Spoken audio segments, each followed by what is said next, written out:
Hey, folks, it's Rob, and welcome back to apparently my 18th part on the Dungeon Master's Rulebook. We're getting there. We are getting there. My tab is way over here, and I just pulled it out. But basically, we're here. Last few pages. Probably not going to get it done this part, but we will be able to get it done the next before I run out of space on the die here. But now that we're out of treasure, in the surprisingly limited amount of magic items actually in this set, um, we're now going to get into some further advice from the game creators, right? We're going to move into creating dungeons, so you can, make your own dungeons for your players, and I believe we then move into, just perfunctorily into some like further subjects and topics. We got a bit of a glossary here on the back end, I feel. And then it's just tables in the index. So, I mean, thank you for being with me all this far, right? And oh, I promised on a previous video I'd talk. These came with a top secret set I bought, and as you can see, these are not been filled. These are original old 19 like 80s type dice. You can probably barely make that out. These are 10-siders. Top secret use 10-siders, right? This one. Someone actually bothered to provide to fill in with the crayon, and I think I might try to clean it up a little because it does seem to be not quite wiped off after all this time. But part of me is like, well, it's made it this far. uh, but yeah, I sorry. I meant to have these for a different video, and then I mentioned them, but I didn't have them to hand, and now that I have them here, and yeah, I don't know if I'll ever fill these or not. Right? It's hard. Obviously, these are vintage, unfilled, and now part of my collection. But at the same time, they aren't very usable to my old eyes without filling. Right? You can see that's a 6. Or is that a 9? It's a 9. There's a line right there. But there's a 4. I don't even know if you can see that. Uh, but look. There we go. It's a 4. Yeah. So, it's like I'm under no requirement to use these. Uh they'll probably just go into collection. But still on the lookout for a proper set of dice to go with my Beckme set. The basic set needs a set of dice. But let's get to it. So, creating dungeons, page 46. A dungeon is any place where monsters and treasures may be found. A dungeon is usually a group of rooms connected by corridors. It could be a castle, new or ruined, some caves, or anything else you can imagine. Really could just be a set of forest encounters. You know, it can be the sewers under a city. It could be uh, just a series of basements under an inn. It can be whatever you want it to be, really, as long as it's involving monsters and treasures. And, it's your fixed kind of plan for what you're going to do for the game, right? The level of a dungeon is a number that identifies part of the dungeon and usually indicates the amount of danger present in that area of the dungeon. Level 1, or the first level, is usually the easiest part of the dungeon, the place where the smallest monsters and treasure can be found. Level 2 is usually more dangerous than level 1, and the numbers increase as so does the danger. A dungeon may have any number of levels. And this is all very true. The mega dungeon that was in Blackmore, I don't recall exactly how many levels that was, but it was large. I'd have to get my Blackmore book out and look. I'm not going to do that right now. But like there in the history of D&D, there's like the Underdark, right? And there's like a whole mega dungeon under an inn in the Forgotten Realms setting, and literally the Mystara world, spoilers, is hollow. And is a whole other campaign world on the inside of the world. Um, the scale of it can go on and on and on, or it can just be just a few. It can just be just a small set of caves or a small tomb. It doesn't have to be grandiose. What makes it big in, yeah, admittedly, there's like, how much time are you spending doing something, but really, what's important is how much fun everyone's having, and it doesn't have to be, if you just want to have a relatively quiet evening of like 3 hours of play, maybe a couple combat encounters and just a few rooms to investigate is all you need. Types of dungeons. The levels of a dungeon are usually built vertically, one above the other. In most dungeons, the deeper you go, the more dangerous the adventure becomes. The entrance to the dungeon is usually on level 1, and stairs, pits, or chutes, sometimes even elevators, lead to lower levels. Some dungeons may be built in the opposite way, with the more difficult levels above the first rather than below. A tower is one example of this type. Some dungeons may be built horizontally, with no areas above or below the first. A lower level would be a section of the dungeon further from the entrance, but no deeper or higher than the first level. A group of caves is an example of this type. There may be more than one entrance to a dungeon. All the entrances need not lead to the first level. Some may lead directly to other levels, bypassing the first. I kind of consider that as you get this in video games, and I call it the ball return. Right, you work your way through the dungeon or encounter or whatever it is, and there's like this like one-way return back to the origin point where you entered, and you're not meant to be able to use that to get to the other end of the dungeon from the beginning part, unless maybe once you've unlocked it to go back. You can certainly get that in like Fallout, right, where you've unlocked the chain, removed the chains from behind the door, and now you can go through there. But that functions as a kind of a ball return, I call it, like on a pinball machine, and uh, you can have several ways of leaving the dungeon and possibly returning to the dungeon. That makes it, it's a convenience, but maybe the creator of the dungeon needed convenience. Or maybe it's like a natural cave system, right? Or maybe there's things that have been opened up by creatures that lived in the dungeon and wanted another way out, right? Um, when you design a dungeon, you may use any method. It is recommended that you make simple vertical dungeons first, with more dungeon levels below the first level. You may find other types in published modules, and you may construct more elaborate types after some practice. So it's basically going, hey, take it easy at first.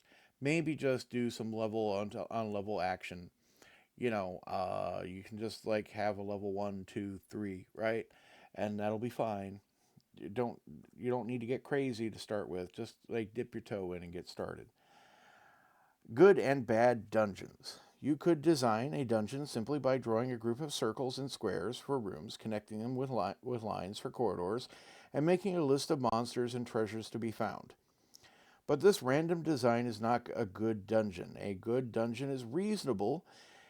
Its design is carefully thought out, and the monsters and treasures are placed for a reason.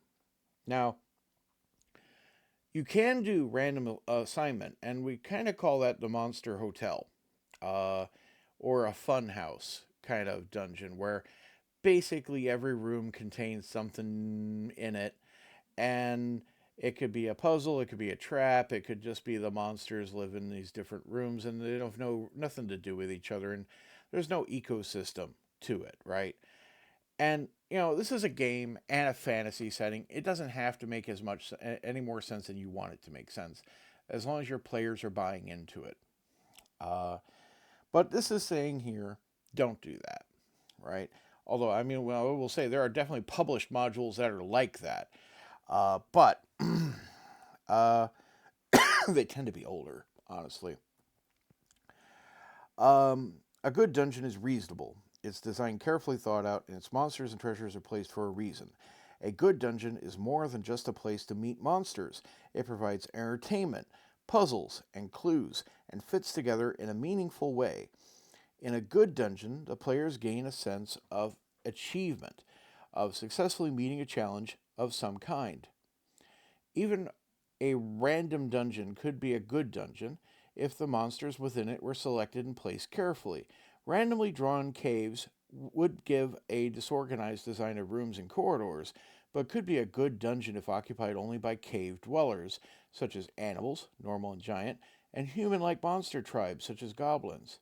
The solo adventure in the player's manual was not a good dungeon, at least not for most adventures. Instead, that dungeon was designed as an exercise in practicing your combat procedures and to show you several basic parts of the game. It could be changed into a good dungeon for group games by removing the rust monster and adding more rooms to complete an overall plan, possibly the lair of a goblin tribe with a few scavengers such as the rats and guards the skeletons in the other areas. And honestly, I did that myself when I was expanding. I don't think I have that in here, but I will look. When I opened up the game for, I was introducing my wife to the game, and I basically expanded out that dungeon more. I don't have it to hand. It's with the campaign file. Um, so yeah, I just kind of built it out a bit more, right? And then I started building some more into it because I was like, well, I'm gonna build like an abandoned temple complex into it because why not? Step by step. The following steps can be used as a guide in making a good dungeon. Read them for ideas and follow the steps if you wish. Every step is important. Step 1. Choose a scenario. Step 2. Decide on a setting. Step 3. Select special monsters. Step 4. Draw the map. Step 5. Stock the dungeon. And step 6. Fill in the final details. So, step 1. Choose a scenario. A scenario is an idea or theme which ties the dungeon together.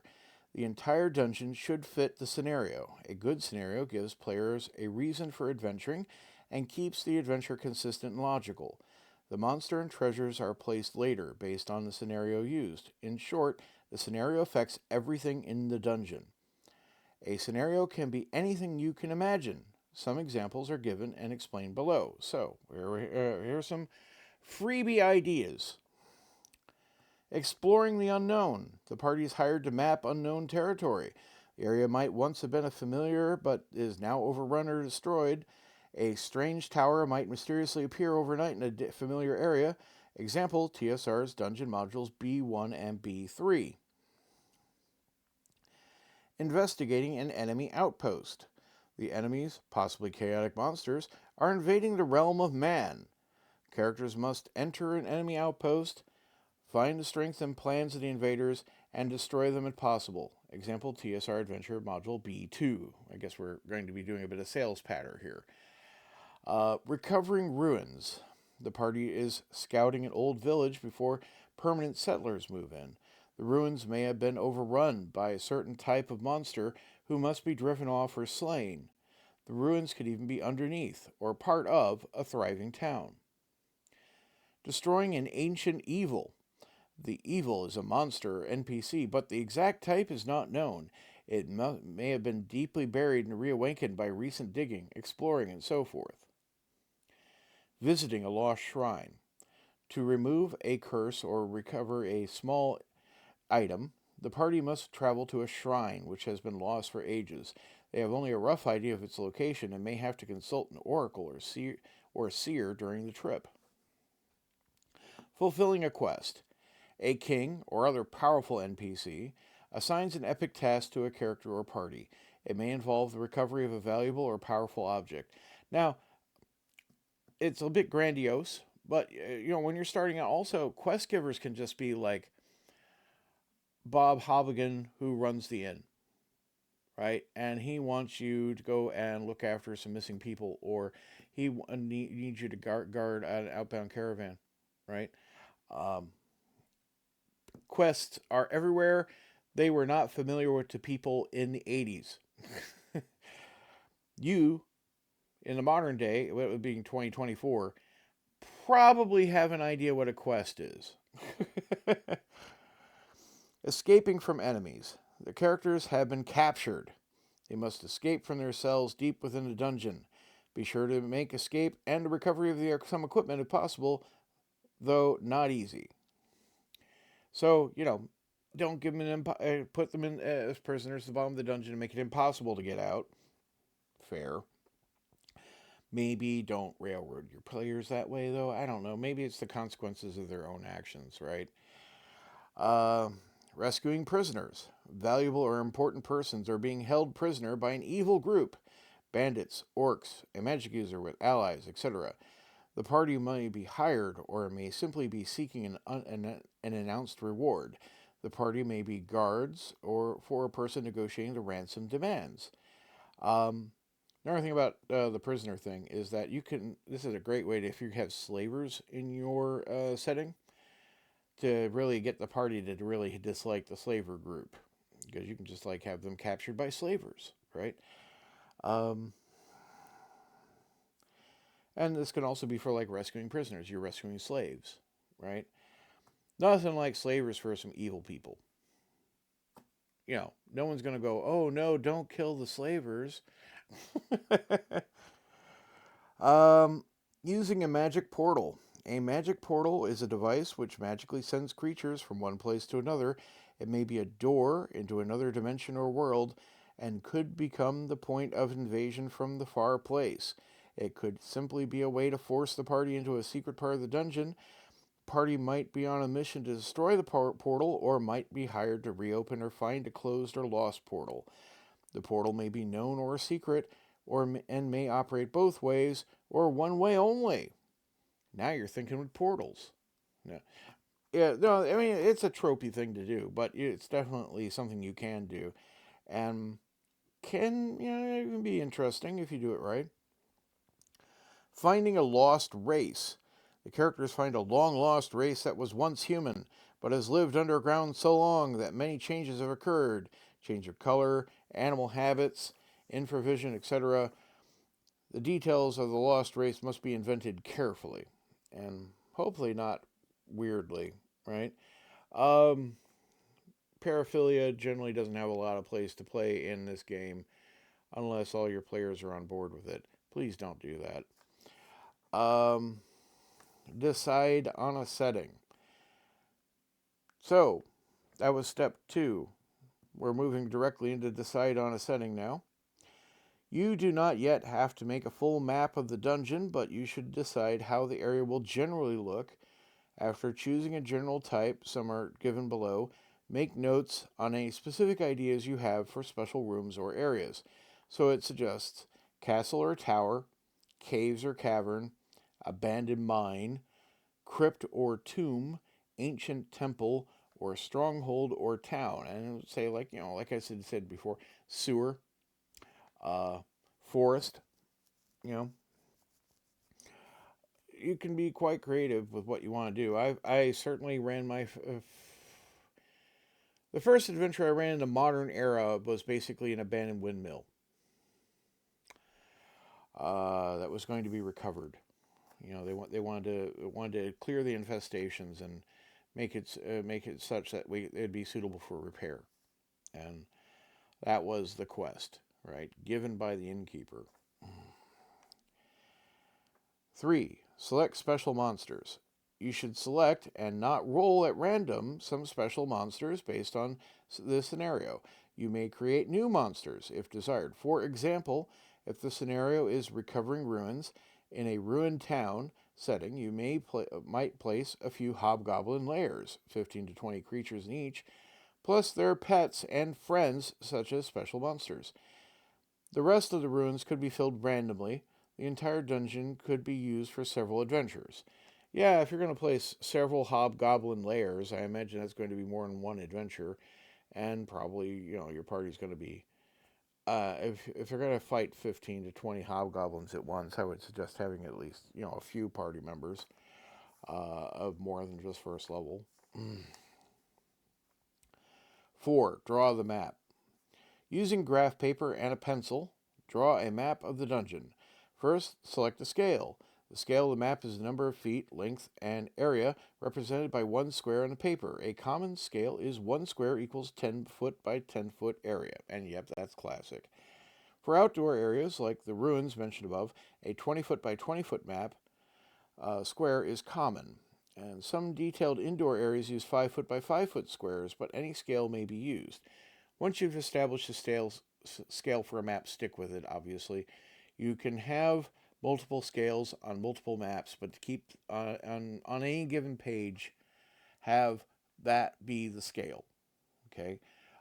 Use multiple sheets of paper if you're going to have multiple scales of map, I would recommend.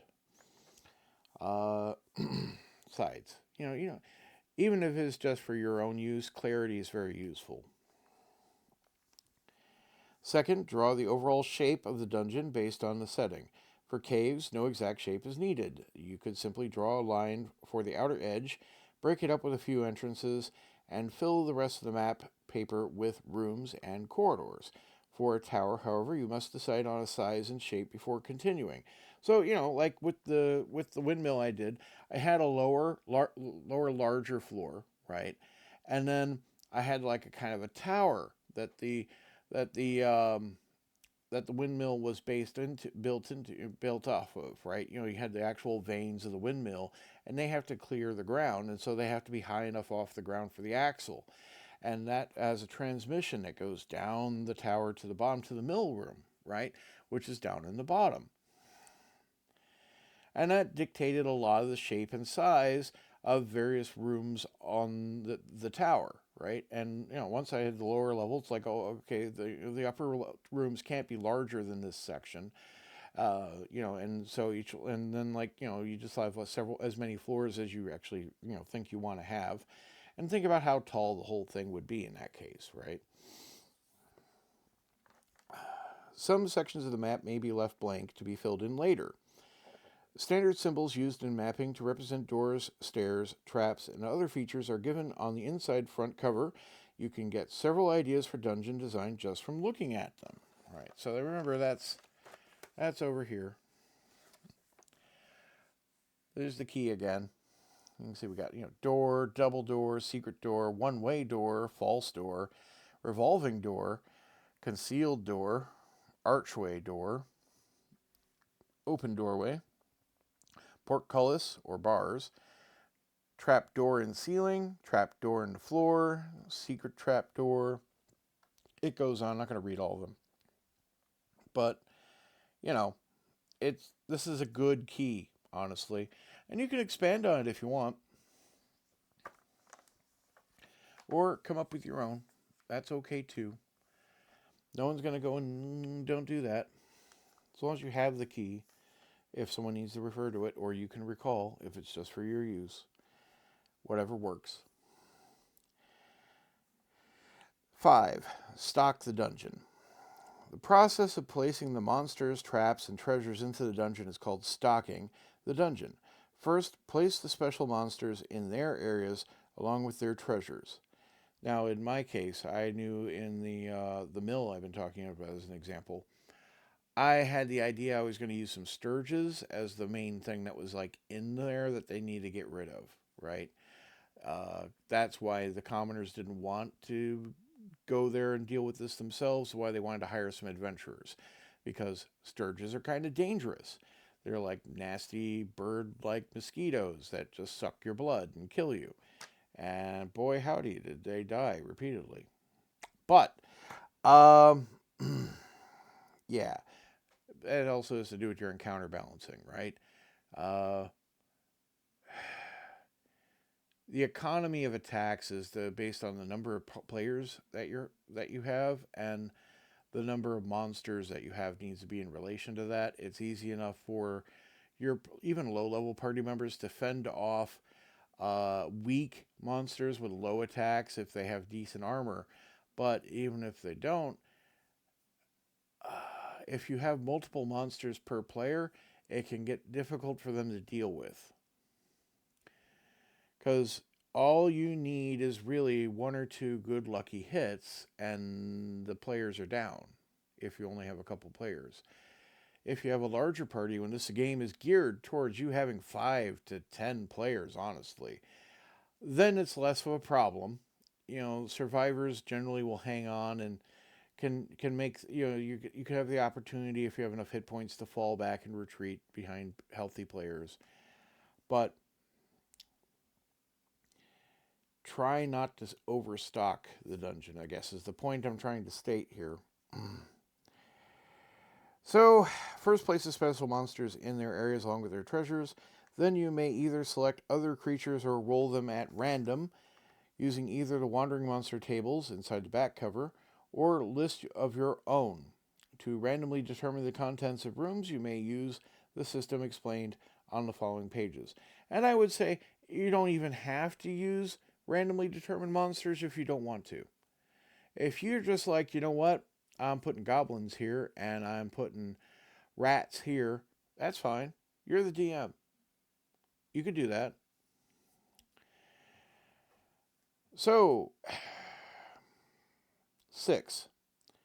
Fill in the final details. After the rooms have been stocked, you can add details about normal items, sounds, smells, and so forth. Try to add enough detail to make the adventure interesting, but not too much that the players become bored. You will develop a feel in time for the right amount of detail. To finish, you should make a wandering monster list to fit the dungeon. Only a few monsters will be needed, from about 4 to 10, it suggests, but they should be selected to fit the scenario, the setting, and the map. For example, in Ruins, the wandering monsters could all be scavenger types, carrion crawler, rats, gelatinous cube, giant beetle, and special monsters, 1 to 4 hobgoblin guards, for example. And that's not terrible advice. It's certainly pertinent. Um, I I prefer to create my own wandering monster list rather than to use the existing one. Um, Here we have wandering monster tables, right? And here we have dungeon level 1, right? So it suggests for dungeon level 1, and you can see we roll a 1 to 20 when we get an encounter, right? And on a 7 to 10, so this is the most common occurrence, 15% chance functionally, you will run into 1 to 3 humans on the first level of the dungeon. Okay. On a 1, it's a bandit. You run into 1 to 6 bandits. 2, 1 to 6 fire beetles. 3, 1 to 6 cave locusts. 4, 1 to 6 giant centipedes. 5, 1 to 2 ghouls. 6, 1 to 6 goblins. We talked about the humans. 11, 2 to 12 kobolds. 12, 1 to 2 gecko lizards. 13, an NPC party. 14, orcs, 1 to 6. 15, 1 to 10 skeletons. Now, why are skeletons wandering the dungeon? 16, 1 to 2 racer snakes just in the hallway. 17, 1 to 2 spider crabs. That's a bit more viable, I suppose, wandering around. 18, 1 to 8 sturges. 19, 1 to 3 troglodytes. And if your dungeon has troglodytes, they probably know, your players know about that by smell before anything else. And then 20, 1 to 3 zombies just wandering the halls. I don't feel like this fits a lot of dungeons pretty well. But, feel free to use this if this sounds appealing to you. These charts are here, and they are provided for your use. But I think you can put some effort into making a chart that fits in with what you're creating very easily. And it doesn't have to be this many creatures. You don't have to roll a d20. You can roll a d6. You can roll a d8. Whatever you want to use for your random determination. My last wandering monster table was for wilderness encounters and was on basically had 8 options, right? And it was all items that would basically fit the scenario, like you'd run into a freaking bear, right? Run into some giant bees. Uh, you know, it doesn't have to be like, as varied as this. And like, why are you running into so many humans in this dungeon? Bandits, humans, NPC party, right? Is it it doesn't need to be Grand Central Station. I'm an old man. Who calls it Grand Central Station anymore outside of maybe New Yorkers? I never lived in New York. I lived in Chicago, but it's been a saying all my life. And certainly railroad stations are an important part used to be an important part of the city there too. Um, should I start with random stalking or should I save that half for the next time? I think we'll save that for next time. So, uh, like I was saying, when you're creating a dungeon, this is going to be all about that scenario and theme that you want to put together, right? Make it all come together and be cohesive. If there aren't any orcs in the dungeon, why are there orcs on the wandering monster table, right? Uh, make it make sense to you. If nobody else, make it make sense to you. Thank you all very much for watching. I appreciate you being here for this penultimate episode of of this part of the series. Join me next time when we finish off this book. I hope you're looking forward to that. I know I am. And then we're going to move on to next steps, where I'm going to do something else. I haven't exactly specified that, but I have talked about what my possibilities are. Oh, what, 18 videos ago? Something like that. That's literally like almost 4 months ago now. But that's what happens when you do one of these a week, right? Anyhow, thank you ever so much for watching. I hope you have a great day. Goodbye.